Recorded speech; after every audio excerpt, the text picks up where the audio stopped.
Oke, di video kali ini kita akan membahas beda potensial dan potensial oleh beberapa muatan titik.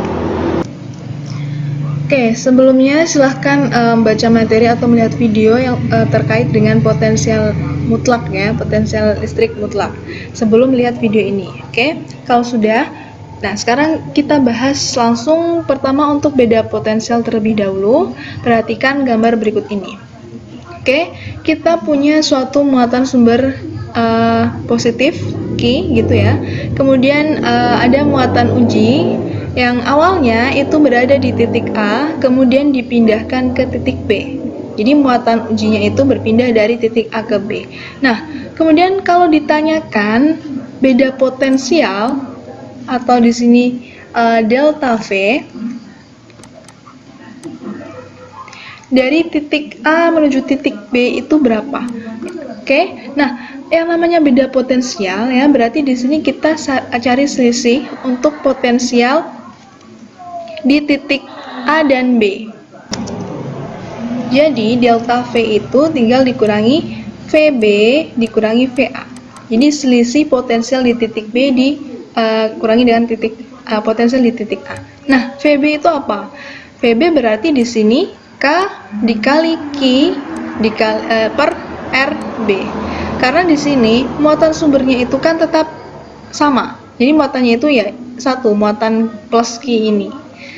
Jadi kalau VB itu sama dengan kaki per RB, sedangkan kalau VA berarti kaki per RA, atau RB ini adalah jarak titik B ke muatan sumber dan RA ini adalah jarak titik A ke muatan sumber.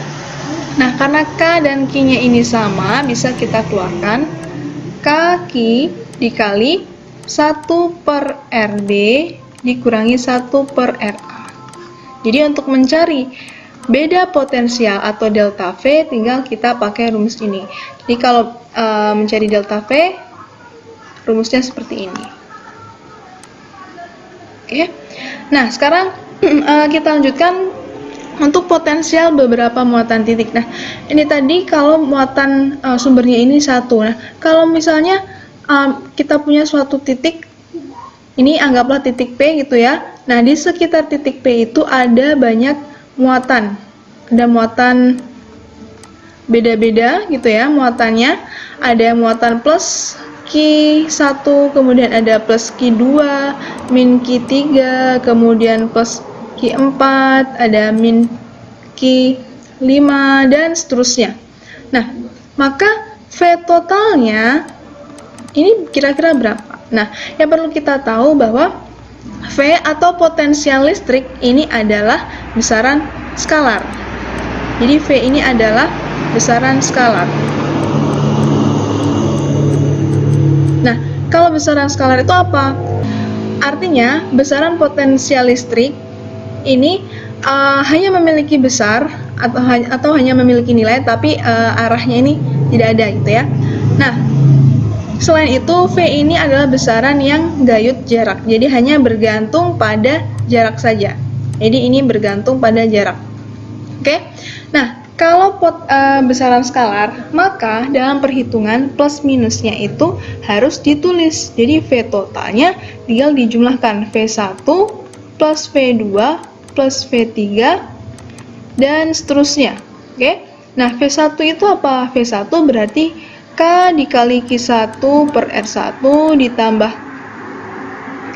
K dikali Q2 per R2 ditambah K kali Q3 per R3 dan seterusnya. Jadi kalau kita sederhanakan, maka V totalnya itu sama dengan K dikali Q1 per R1 ditambah Q2 per R2 ditambah Q3 per R3 dan seterusnya. Jadi ini adalah potensial listrik oleh beberapa muatan titik. Oke. Nah, kembali lagi ke gambar yang tadi. Jadi misalnya suatu titik P ini di sekitarnya itu ada beberapa muatan gitu ya. Nah, kalau misalnya kita balik sekarang. Di sini muatannya itu satu. Ini muatan plus Q gitu ya. Nah, seperti yang saya sebutkan tadi, Potensial listrik ini adalah besaran gayut jarak atau bergantung pada jarak. Nah, misalnya ini ada suatu titik A berjarak R, kemudian ini ada titik B, jaraknya R juga, kemudian ini ada titik C, jaraknya R juga. Nah, titik-titik ini posisinya berbeda, tetapi jaraknya terhadap muatan peski ini sama. Berarti di sini VA itu sama dengan VB sama dengan VC. Jadi, semua titik-titik ini yang jaraknya sama dengan muatan ini, maka besarnya potensial ini sama. Kalau titik-titik ini kita hubungkan, maka titik-titik ini adalah memiliki besar potensial yang sama. Nah, kalau kita hubungkan semua, ini akan membentuk namanya permukaan ekipotensial.